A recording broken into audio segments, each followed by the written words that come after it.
I'm Tom, that's Alex, and that's Alex. We're Team B Sharp, and we've been making the game Survival Plus Plus.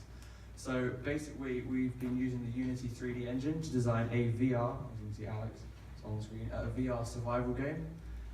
Throughout the time, me and Alex were new to C Sharp, so it's been quite a bit of a journey. So Alex actually helped us a lot with this, because we've been new to the language, so it's been a bit of a challenge. So. Okay, so Alex is going to start here by picking up some of the resources. So we've got 2 resources in the game at the moment, wood and rock, and with those you can craft items such as campfires, shelters, walls, and there's the inventory at the bottom. So explain what's on the top left. on the top left. In the top left, we've got the health bar, water bar, and food bar. As you can see, the water and food are decreasing over time at different rates. We'll show you how you can eat and drink to get that back up in a minute once Alex has done this. Okay. So Alex, trying to craft us a campfire. So there you go. There you go. Let's put it down somewhere. Yeah, there you go. So we've crafted a little campfire, and it will run out of wood. So the fire will go out over about 10 seconds after it. But you can basically cook your raw meat on the campfires and stuff. I should probably get more wood. Yeah, I should. Cut down a tree. Just go for one of the ones on the left. Okay, the thing you see in the background is the wolf. It should start. It should start quite skeleton. When you get into a certain range distance, it'll start trying to follow you and kill you. You hear it Here now. he comes. Now, if you don't kill it, it will kill you, and then yeah, you will die. So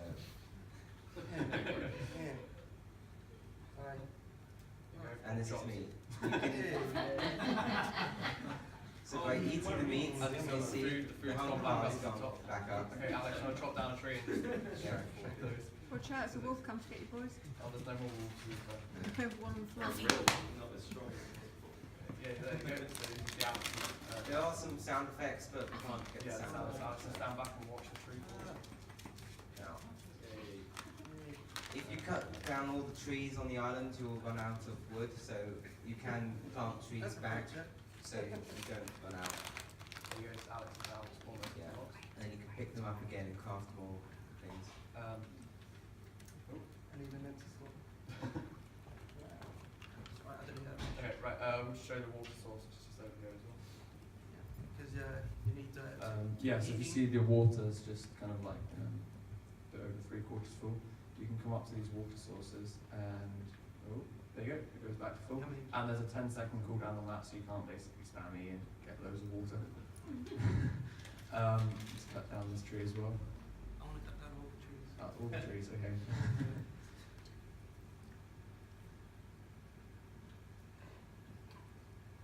Yeah. And you can chop each tree into logs and make different things. Alex, do you want to go back to the stones and show the base building system? Sure. Quite a walk though. Run. That's next update. I'm kind of lost actually.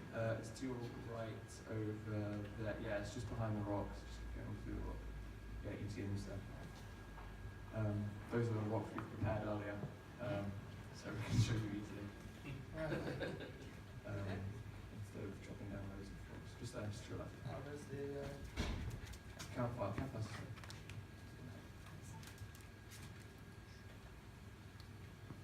many rocks? Oh yeah.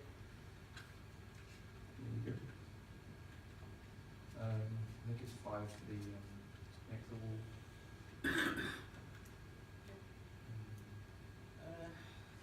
Door, towel, ceiling, tent. That's the wall, yeah.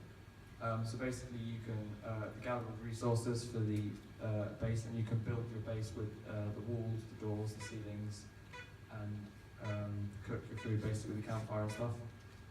And that's pretty much it. Thank you very much. Thanks for listening.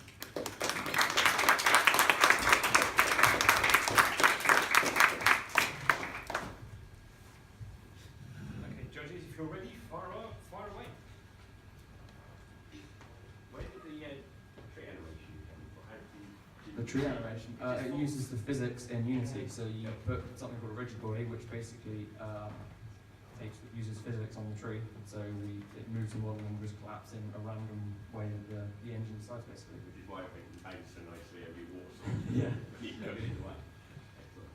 No, it's no animation, it's flat. It's purely the engine. What bits were you added if you had more time? We would have expanded on the VR part. We realised halfway through that we needed a new camera rig for the VR, and it broke everything, so we had to just keep on going what we had, which is quite limited. And we'd expand on the base building and stuff as well.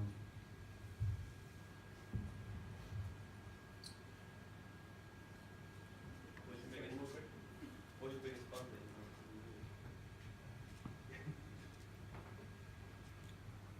Probably trying to get the trees up. Yeah, it was just, Oh yeah, those. there was not so that bit. Did you fix your name or something? No, we didn't, yeah, we focused on base building as well. It's cool, very good. Excellent. Lovely.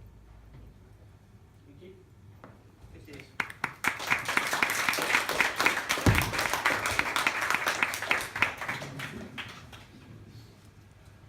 Okay, who's next? We have no running orders, so it's first come, first served. Whoever would like to come up and present. Don't all rush at once, I will just point at someone. How do we get the presentation? Just plug it in. What's your presentation on?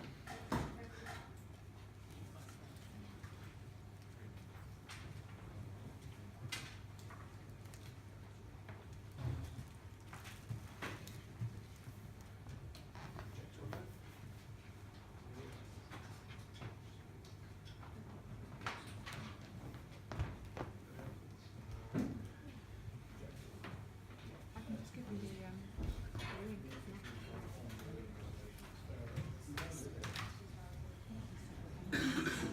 if you want.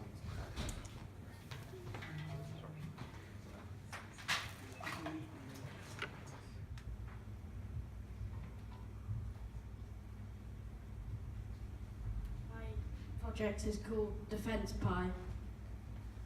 One of the judges said to me there are two types of coders, those who back up their code and those who don't. I was in the latter. Now I'm in the first. My idea was a Raspberry Pi with a PIR sensor which detects motion, and when the motion was detected, it would fire a foam dart at the person and tweet a photo of them being shot. What actually happened was I managed to get pretty much everything working. It was tweeting a photo automatically from the PIR sensor when it detected movement, until my dad decided to change the case of the Raspberry Pi and corrupted the SD card and broke the Sony sensor on the camera. So the camera was fried and we lost all the code. This is evidence that it did work. That was an automated tweet when I waved my hand over the sensor. And more evidence in case you don't believe me.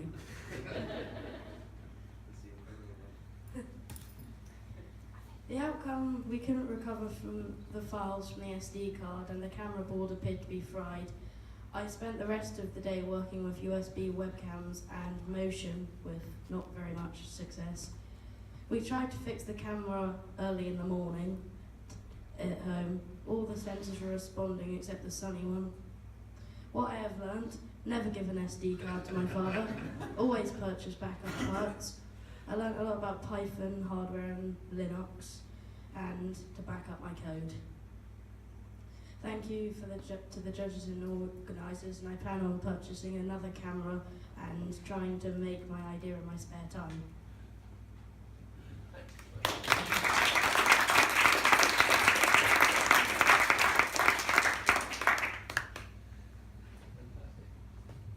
So, yes, so you're going to back up code, that's good. And keep that in mind. What inspired you to do this? Is there a particular incident that happened? My brother coming into my room, switching off my computer. So you need a bigger missile launcher. Yeah. Was the aim to take a picture as it hit? Yes. Fantastic. Why did you decide to do the hardware thing? So I just wanted to do something different because I've done a couple of software. And which do you prefer now, if you had a choice? Not the only way. Probably hardware. Cool. That hasn't put you off. Excellent. Fantastic.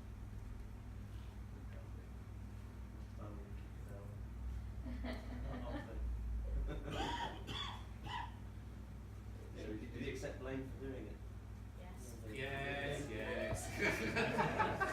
We have front Hand-handed pushing that case back in. I didn't do it. Fantastic. Thank Thank you very much.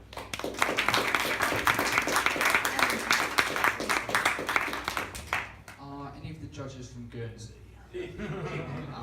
Okay, well, this could be fun. Right, so. Oh yeah. Oh, I'll just check. That's the best island. Best island, yeah. So the game I built is a war game simulator. If you've ever played any of the old sort of 8-bit missile defense games, pretty similar to that, but this has got a more modern twist. So it's real time and multiplayer. You're playing against people who are actually in Guernsey or in Jersey. So when you sign up, it gets your location and adds it to your account. So you're actually playing against people in Guernsey. Now for the demo, I've got Matt, who's in Guernsey. This is Guernsey for now, and he'll be playing against me. So that's it, yeah.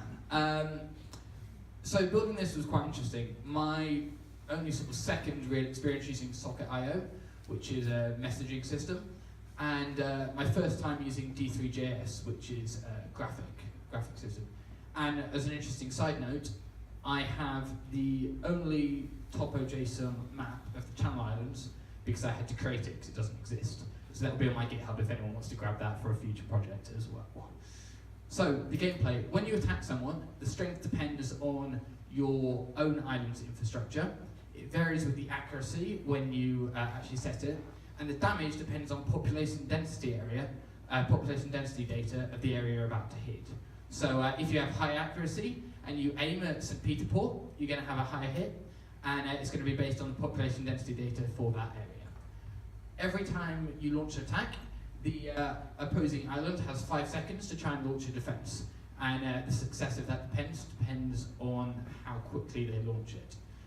Once you sign up, you'll get push notifications anytime you're being attacked, so you can sort of try and react. And if you sign up with Facebook or Twitter, you'll also get extra notifications whenever your friends come online, so you can play against them as well. Now, there are also random events, so you may have a missile accidentally detonate on the launch pad and do damage to your own island. You can be the victim of an external attack. There's a 4.5% chance every attack that you'll be launched on by North Korea. And there are various tourism and infrastructure boosts depending on the time that you play as well. So this is the point where I get a demo up, or screenshots if the demo is broken. So we'll try the demo first. Right, so here you can see I'm playing as Jersey, and we have Matt playing as Guernsey. So if I launch an attack on Guernsey, oh, he's already launched one on me. So as you can see, he's successfully hit me, and I've hit him back. So you've just got to keep trying to attack each other. Oh, he's launched one on me again. And he is also being attacked by North Korea. So you can see the status messages. He's been hit there, so unlucky for him. Yeah, so that's the gameplay, and then there's a leaderboard where you can see the scores for each island and each player. Calm down, Matt. And the aim of the game really is to get your opponent's infrastructure, tourism, and military power points down to 0, and they build over time. Naturally, Jersey's infrastructure and tourism builds faster than Guernsey's, obviously. It's got to be realistic after all. when you do, I think that's all of it. Yeah. So if you want to go and play it, it is online, and I'll leave it up there for a while, and you can mess around with it. For now, the login, you can select whether you want to be Jersey or Guernsey when you sign up. So you can try that, and I'll tweet that link as well. Any questions? Yes. So you've integrated fully into Facebook and Twitter Yep. as well. Yep. That's very impressive. So when you sign up, you can see all your friends that are playing, and you'll get an extra notification if they attack you. But you don't have to. You don't have to. You can sign up with your email and password. And have you got the random events thing? Is that sort of jammed in there at the moment, or do you have like a bit of editorial control?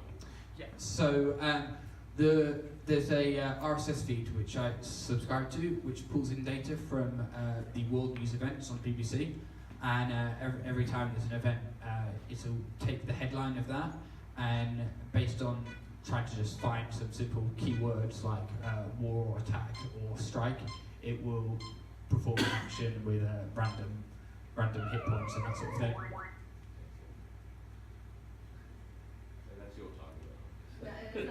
That's my time. Yeah. They've got 5 seconds before they launch an attack. Sorry. They've only got 5 seconds before when they launch an attack to actually respond. If you're well, the 5 seconds is if you're actually online at the time.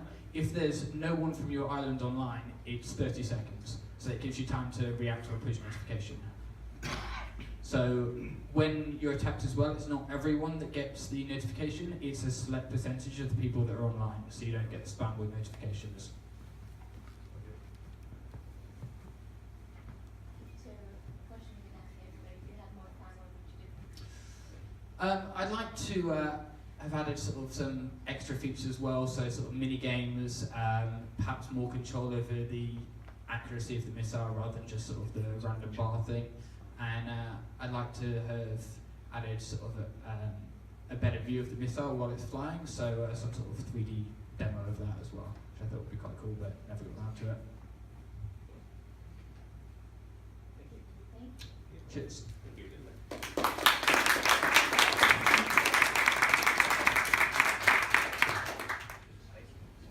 Good morning, everybody. We ready to go? Good morning, everybody. Welcome to Mason's Quest. My name is Vicky, and I am a complete hackathon novice. First of all, I'd like to introduce you to our team. Oh, how many of you the team? Sorry. Here we go. So this is our team. Emma, Gwyn, Nicole, Sam, Linda, and Vicky. And our initial objectives were to get more women involved with the hackathon. And of the 6 people involved in our team, 5 are women. And I think particular thanks must go to Sam, who's the odd one out and who's been an absolute legend. So one of the aims was to show that even complete novices, that's me, can have a go in this. And also, it doesn't matter what your age is. We've got quite an interesting age range within our team. So we span 3 decades between the 6 of us. We wanted to look at trying to create a game that has some female lead characters in an otherwise almost completely male-dominated industry. And 4 out of 5 of our team haven't participated in a hackathon before at all.